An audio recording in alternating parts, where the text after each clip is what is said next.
Salut, c'est Thomas et aujourd'hui une news créative autour de l'annonce des Lego de la nouvelle imprimante 3D résine très grand format, la Jupiter 2. Alors là c'est en ce moment le TCT aux États-Unis qui est un des salons voilà autour de l'impression 3D et pas que, et donc Lego a profité de cet événement pour montrer cette nouvelle Jupiter 2. Je n'ai parlé il y a déjà quelques semaines, donc là on la voit concrètement et j'ai glané quelques informations, des photos, l'annonce de presse et on va pendant cette news découvrir la machine et je vais vous donner mon avis vraiment à chaud sur ce que j'en pense et ce que je dirais j'en découvre un petit peu comme vous.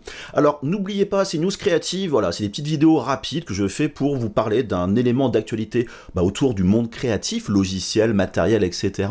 N'hésitez pas à commenter bien évidemment la vidéo et puis surtout, si vous voyez des fois des news comme ça intéressantes, nouveaux logiciels, techno, tout ça autour du monde créatif, partagez-les moi sur les réseaux sociaux et tout, je ferai peut-être une vidéo effectivement autour de ces éléments-là. Allez, c'est parti pour cette Jupiter 2. Je vais commencer par l'annonce de presse sans rentrer dans les détails, bien évidemment, c'est des choses assez classiques, mais il y a déjà quelques informations relativement intéressantes, comme d'habitude, bien sûr, notamment le CEO dit qu'ils vont faire un nouveau standard, le benchmark de l'industrie et tout, autour de ce genre de machine. On va passer un peu là-dessus, mais surtout, moi, ce qui m'intéresse, c'est donc les specs techniques. On est sur une machine avec un volume d'impression de 30 cm de large par 16 de profondeur et 30 de hauteur. Je vous épargne les petits millimètres de décalage. Donc un volume assez confortable qui me rappelle beaucoup une autre imprimante 3D, la GK3 Ultra d'Uniformation que j'ai testée sur la chaîne. N'hésitez pas franchement à la voir, c'est une machine que j'adore. Et pourquoi aussi ça rappelle cette machine-là? Et là, c'est le point qui est super intéressant. Et en dessous, on se retrouve avec un écran de 14 pouces, 16K, et oui, comme la Uniformation GK3 Ultra, donc on se retrouve avec une machine avec des pixels relativement petits, c'est marqué juste en dessous, de 20 par 26 microns, donc toujours des pixels rectangulaires. Je soupçonne très fortement que c'est le même écran entre les deux machines, donc je suis content du résultat. A priori, ça devrait être plus ou moins pareil.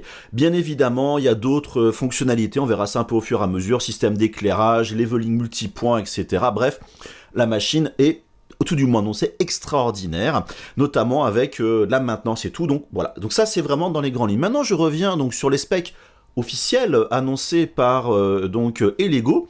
Au niveau donc de cet éclairage, et vous savez peut-être ou peut-être pas que la qualité de l'éclairage c'est vraiment super important. Des fois mieux vaut un éclairage de meilleure qualité et un écran moins bon que le contraire. Bien évidemment, avoir un très bon écran et un très bon éclairage c'est beaucoup mieux. Et là justement, ils ont un système très similaire à ce qu'il y a sur les machines, on va dire de moyen format, notamment les Saturn. C'est un éclairage LED central qui est diffusé et après il y a une lentille de Fresnel qui remet à peu près droit les rayons lumineux. Donc c'est bien pour les petits moyens formats, les grands formats, bon, il y a du pour et du contre, forcément il y a une perte de lumière un peu sur les côtés à voir. Maintenant, bon, on verra le résultat. Au niveau de l'auto-leveling, c'est quand même un truc important, surtout sur des machines de très grande taille. Bah oui, un plateau qui est mal réglé, c'est compliqué sur des volumes aussi grands que ça. Et là, il y a un système effectivement un peu différent pour justement avoir une calibration 4 points, mais il laisse toujours un leveling manuel. Ils ont compris un petit peu les petits soucis avec la première génération de Saturn 4, où effectivement c'était un peu compliqué. Et là, voilà, là maintenant, j'en parlerai donc, j'en parle maintenant, puis sur le slide suivant. Ils annoncent un changement d'écran en 10 minutes, et ça c'est quand même plutôt bien. Et oui, l'écran c'est inconsommable, il faut pas l'oublier. Et là ils annoncent un système de changement d'écran en 10 minutes, 5 fois plus rapide que les imprimantes, on va dire classiques. Alors je vous dis dès maintenant, j'ai pas encore sorti la vidéo, mais vous verrez sur la vidéo de la Saturn 4 Ultra 16K, j'ai dû changer l'écran pour une raison, j'expliquerai dans la vidéo.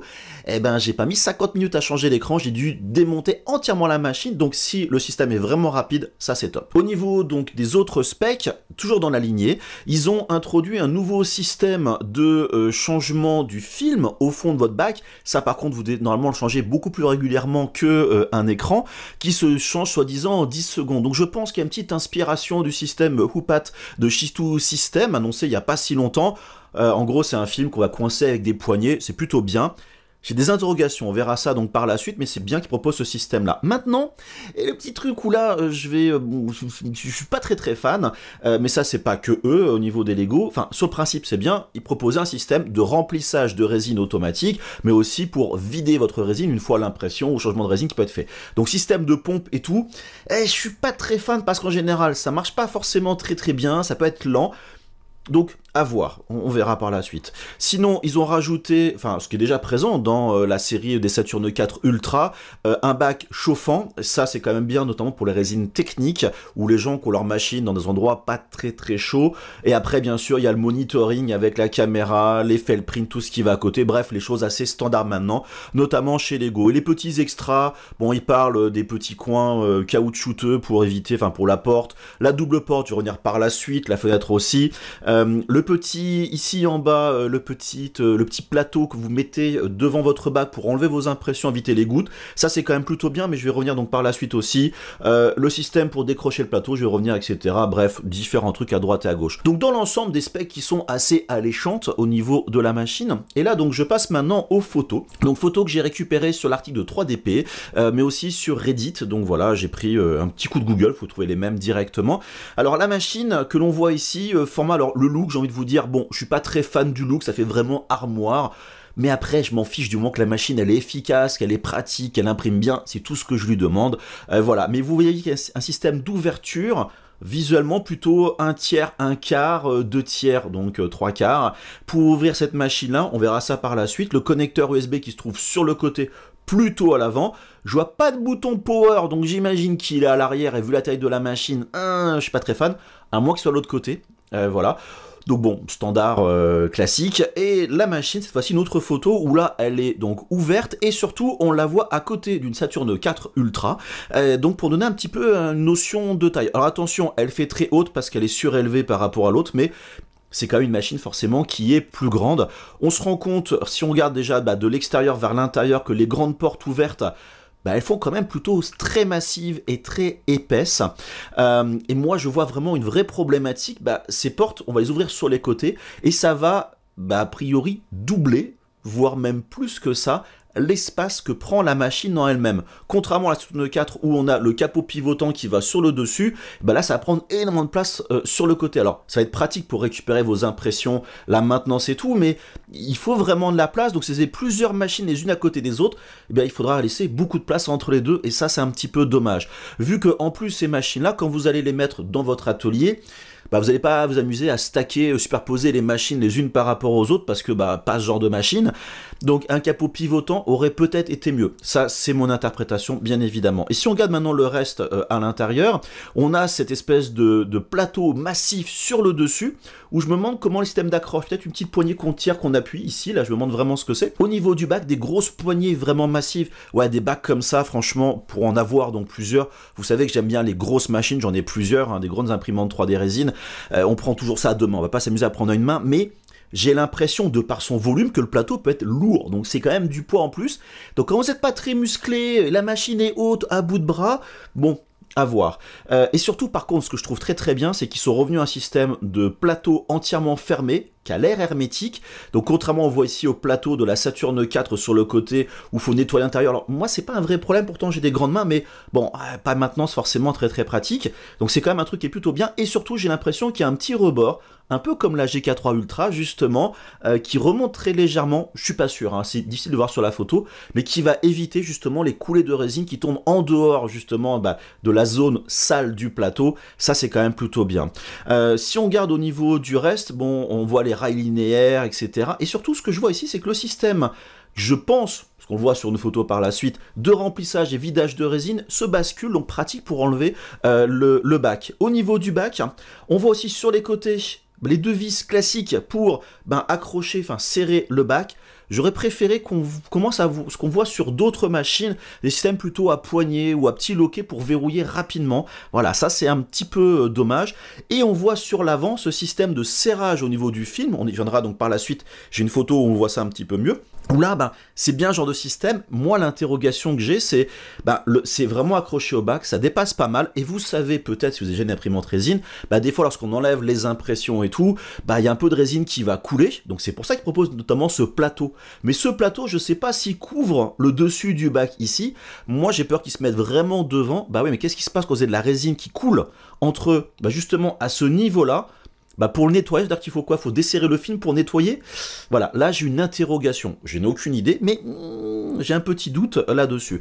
Et enfin, pour finir, ce que je vois, moi, et je trouve un petit peu dommage, vous avez l'écran de contrôle sur l'avant, c'est le même que la Saturn 4, enfin c'est la même taille, je sais pas si c'est la même techno, mais au moins c'est la même taille, et bien que j'aime beaucoup l'ergonomie des menus des Elego et tout, ce côté vertical, les textes sont tout petits sur les côtés, et moi j'ai des lunettes, je vois pas super bien, et c'est un petit peu galère, j'aurais préféré une machine aussi grande qui double la taille de l'écran, enfin j'ai envie de dire, bon, c'est un petit peu dommage sur ce point-là. Maintenant, si on regarde un peu plus certains points en détail, on voit effectivement le système de remplissage des vidages de résine. Vous voyez, là, on le voit baisser, donc il doit vraiment s'incliner. Ce que je vois aussi, c'est que le tuyau fait quand même assez épais, donc j'ai l'impression qu'ils ont ils ont fait le choix d'avoir peut-être un volume un peu plus important de résine parce que, ouais, ces machines-là, c'est bien un système de remplissage automatique, mais vu la taille du plateau, c'est plutôt intérêt à aller vite. Mais ça, c'est encore une inconnue. Ce que je vois aussi, c'est qu'on a ici, on voit l'écran qui se trouve ici, et on voit le contour au niveau du bac, donc le bac prend plus de place que l'écran, ce qui est pas plus mal, mais ça va peut-être poser un petit souci quand vous avez une impression karaté, vous faites un clean tank, vous prenez par exemple le litchi cleaner pour décoller facilement, il faut trouver vraiment le coin, bon, à voir. C'est un petit détail. Et ce qu'on voyait sur un autre écran aussi, on a un vrai système de versement de la résine bien large, et ça c'est plutôt cool. Au niveau de la mécanique de la machine, on voit à l'arrière, donc 2 rails linéaires qui ont l'air relativement larges. Je soupçonne que c'est le plateau, on va dire, est quand même bien stable. Par contre, je suis un peu déçu. On a plutôt l'impression d'avoir une vis sans fin classique et pas d'avoir un ball screw, en fait, donc un système avec roulement à billes. Bon, c'est un petit peu dommage au vu de la taille de la machine. Voilà, sur ce point. Et sinon, l'espèce de carénage ici à l'arrière, je suppose que c'est pour éviter les coulées de résine qui pourraient arriver au niveau du moteur et tout, donc c'est quand même plutôt bien de le protéger. Voilà, ça c'est cool. Maintenant, l'impression, vous dire si c'est bien imprimé, pas imprimé, franchement, j'ai du mal à voir, bon, ça n'a pas l'air plus terrible que ça. Et je reviens sur ce système de remplissage avec, à l'arrière de la machine, ce système qu'on peut accrocher avec des bidons de 2 kg, ça c'est plutôt bien que j'aurais peut-être préféré 3, 4, 6, voire 8 kg. Si vous faites de la production, avoir vraiment un gros volume de résine, c'est quand même plutôt pratique, surtout pour les systèmes de remplissage et tout. Maintenant, je vous cache pas que d'avoir un système que l'on met à l'arrière de l'imprimante, surtout avec des grandes portes, des machins, etc., mauvais choix. Pour moi, ce truc-là doit être à côté de la machine. Alors, il est en hauteur, les tuyaux sont grands, donc j'imagine c'est juste pour l'accrocher. On doit pouvoir le mettre à côté, mais voilà, j'ai un petit doute. Aussi, le point que je trouve bien, c'est qu'ils ont mis, c'est les mêmes bouchons que les bouteilles Elego.